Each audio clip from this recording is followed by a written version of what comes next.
যে চট্টগ্রামে গেল 5 দিন আগে থেকে যেভাবে ভারী বর্ষণে আসলে জলাবদ্ধতার সৃষ্টি হয়েছিল, এখন পর্যন্ত আমি যদি এখনকার খবর বলি সেটা হচ্ছে এখন চট্টগ্রামে এখন কোনো বৃষ্টি নেই।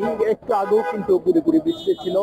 গতকাল থেকেই কিন্তু ভারী বর্ষণ, চট্টগ্রামে ভারী বর্ষণ বন্ধ হয়েছে। গতকাল থেকেই থেমে থেমে গুড়ি গুড়ি বৃষ্টি হচ্ছিল। আমরা যেটি গতকালকে থেকে আপনার মাধ্যমে দর্শকদের জানাচ্ছিলাম সেটি হচ্ছে চট্টগ্রামের জলাবদ্ধতার যেই গত 5 দিনের যেই জলাবদ্ধতা সৃষ্টি হয়েছিল, নগরবাসীর যেই দুর্ভোগ সৃষ্টি হয়েছিল, সেই দুর্ভোগ থেকে আজকে কিছুটা পরিত্রাণ পাচ্ছেন।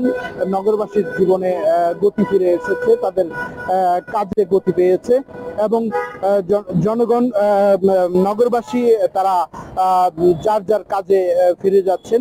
তবে একটা বিষয় নগরবাসীদের সাথে কথা বলে আমরা যেটি জানতে পেরেছি, তাদের একটাই প্রত্যাশা, চট্টগ্রাম নগরীর দীর্ঘদিনের যে জলাবদ্ধতা রয়েছে সেই জলাবদ্ধতার দুর্বিষহ এই দুর্বিষহ পরিস্থিতি থেকে তাদেরকে রক্ষার জন্য সরকার যে হাজার হাজার কোটি টাকার বরাদ্দ দিয়েছে, সেই হাজার হাজার কোটি টাকা বরাদ্দ যাতে সুষ্ঠুভাবে সমন্বয়ের মাধ্যমে সেই বরাদ্দ কাজে লাগিয়ে নগরবাসীকে এই দীর্ঘদিনের কষ্ট থেকে মুক্তি দেওয়ার আহ্বান জানিয়েছেন।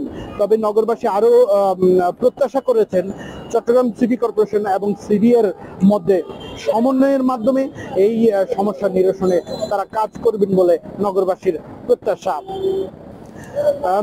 রাজ, আরেকটি বিষয় সেটি হচ্ছে চট্টগ্রাম নগরীর গত 2017 সাল থেকে চট্টগ্রাম নগরীতে জলাবদ্ধতা নিরসন প্রকল্পের কাজ চলমান রয়েছে, যার বরাদ্দ প্রায় 11,000 কোটি টাকা।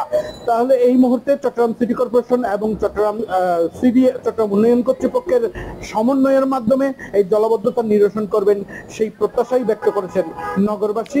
এখন পর্যন্ত চট্টগ্রাম নগরীতে কোথাও জলাবদ্ধতা নেই এবং কয়েকটা কিছু নিচু এলাকায় কিছুটা পানি রয়েছে। জি জি আকরাম, আমরা বুঝতে পেরেছি। আকরাম, আপনাকে অসংখ্য ধন্যবাদ। দর্শক, আমাদের সঙ্গে চট্টগ্রাম থেকে যুক্ত হয়েছিলেন সহকর্মী মীর আকরাম।